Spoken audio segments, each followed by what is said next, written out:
All right, and we're rolling. PhillyInfluencer.com. I'm your man, Sean Brace. Thanks for checking in on this beautiful Friday afternoon. Man, that sun just started shining just a little while ago, and I can't wait to get outside.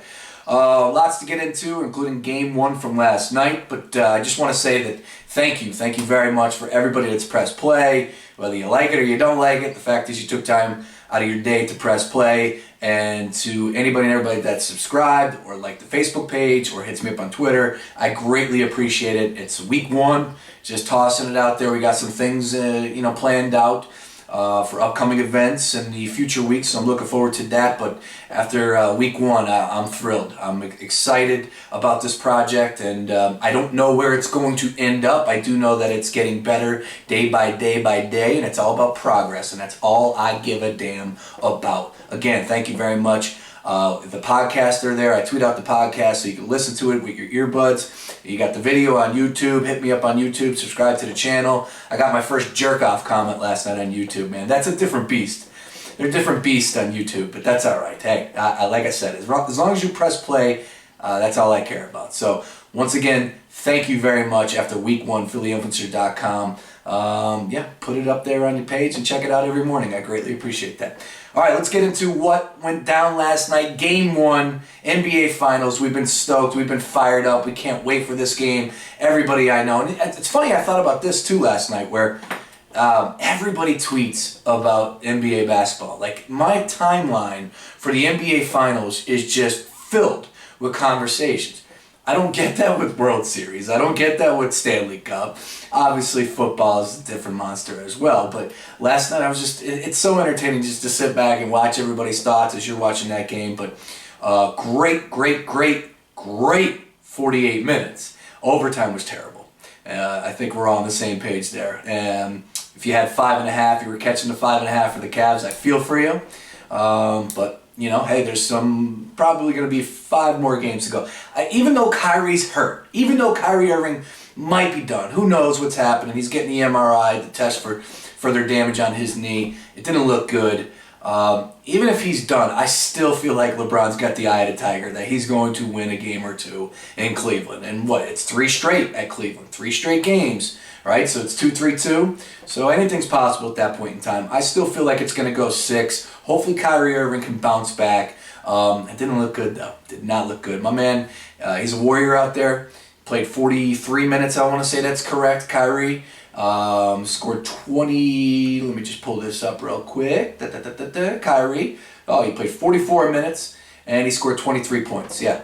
A warrior. A warrior mentality. He had to have it, and you knew that knee was bothering him. I didn't know if it would go out like that, but it's unfortunate.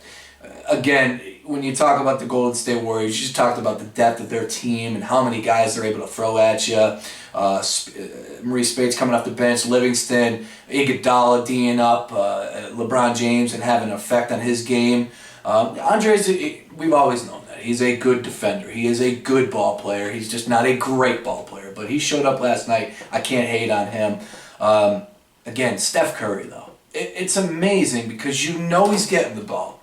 You know he wants to pull up. Don't make it damn. Doesn't matter. He's going to dot the I. He's going to just drain it right in front of you. You're going to get a hand in his face. He's going to be leaning to the side. It doesn't matter. That dude can just shoot the living daylights out of the ball. So it's so entertaining to watch that. And if you feel like everybody was watching it last night, it's because it's the truth. The last 14 years, last night's Game 1 got the highest ratings for an NBA Finals game in the last 14 years. How about that? And you got your money's worth, that's for sure. Again, hopefully Kyrie can bounce back because he is a huge part of that team, especially without no Kevin Love. And I'm stating the obvious there. And I love watching Kyrie Irving play. Love it. That dude is so talented. He's got some of the best handles in the game. Between him and Steph Curry, I want to say that's 1A, 1B as far as handles in the game, the best that's out there that represents the league. So I'm looking forward to Game 2 Sunday night. I would imagine the line is somewhere around the same. Let me pull that up real quick. And it was just amazing as that game came down the stretch just to see LeBron James just put it on his back. And I had this written down, but for that, 3-minute stretch, they were down by 4, and then he just went off with assists or scoring, getting to the line. It's fun to watch him play, man. He is worth the price of admission, that's for sure. All right, so game 2, wow, line bumped up 7.5. 7 points, depending where you get it. But Golden State -7. Man, we'll see what happens with Kyrie. It's listed as doubtful. That's obvious. So that's going to be a major part as far as gambling ways and which way that line will go. So we'll see how that plays out. Hopefully Kyrie Irving is able to come back at some point in time throughout the course of this series. I highly doubt it, though. Moving on. I want to get a little bit of, where do I want to go after this? All right, yeah, well, we'll stick with the weekend theme. Tomorrow, Champions League. I'm looking forward to this. I'm hoping to catch it. Hopefully. You got Juventus and you got FC Barcelona. It's the best of the best. And if you're a soccer fan, I'm not talking to you. But if you're not a soccer fan, let's put it this way. This is the game that you want to sit down and watch. Unfortunately, Real Madrid did not make it. We wanted El Clasico. That's Real Madrid versus FC. Unfortunately, Real could not hold up their end of the bargain. And FC Barcelona is just a different monster. They're waiting in the finals. Juventus is a good squad. I got to give it up to them. They're fast, but they're not FC Barcelona fast. And when you talk about a three-headed monster, no, I'm not talking about Sproles, Murray, and Ryan Matthews. I'm talking about Neymar, Suarez, and Messi, the God. Messi is, and I put this in PhillyInfluencer.com, the afternoon tug today, that he is number 2 on my list as far as worth the price of admission. If you have an opportunity to watch Messi play soccer, please do so. Don't pass that up. The guy is electric out there. Last week he scored a goal in the cup game, the cup final. He scored a goal from the outside where he just made 4 guys look foolish. It's difficult. That's a hard game. That's one of the things that I really want to bang home for people that hate on soccer. It's just like, do you understand how difficult that game is? I mean, that's why you're not seeing 3-0, 5-0, 7-2. That's why you're not seeing the goals going like that. It's a hard game, and Messi makes it look so easy. So check out that Champions League game tomorrow, I believe 2:45. Yeah, you want to tune in for that. And then, obviously, you got the Belmont. And I got a text message. I'm pissed. I got a text message about noon today. My boy, we go up to Saratoga every year. So I love watching horse racing. I love gambling on horse racing. I love a day at the track.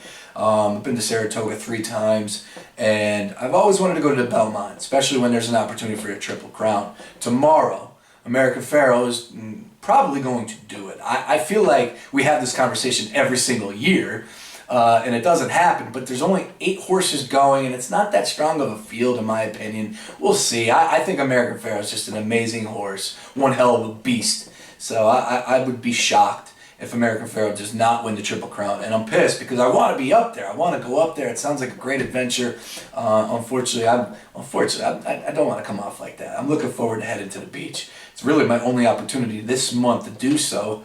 I got 1,000,001 things happening this month and July. I think I got a little beach trip planned for September. But other than that, I don't know when I'm going to get some sand in between these toes. My dogs need to feel the sand. So I'm going to do that tomorrow. Looking forward to hanging out with my girl. And shout out to my girl too, man. My girl got a good job last week. She's coming back. We're going to do a little celebrate and have some fun. So shout out to my beautiful baby, Kelly. You know I love you. She listens every time, so I know I'm disgusting you there. What other stuff could we get in here? Got the Belmont. Got Champions League.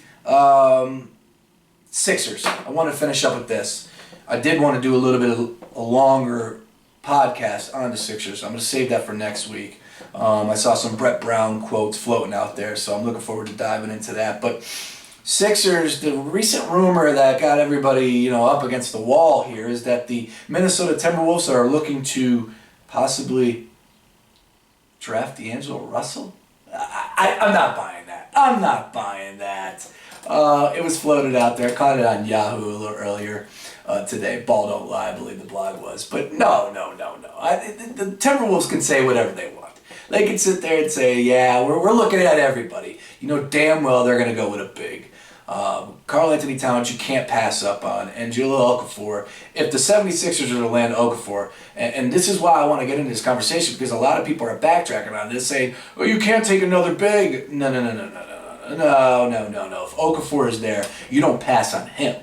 But that also means Deangelo Russell is there. So I want Russell. I am comfortable with the fact that he will end up in a 76ers uniform. You know it's going Towns 1. You know it's Okafor 2 to the Lakers, and 3 to 76ers. we'll be selecting Deangelo Russell. Who the hell knows who the Knicks are going to take, though?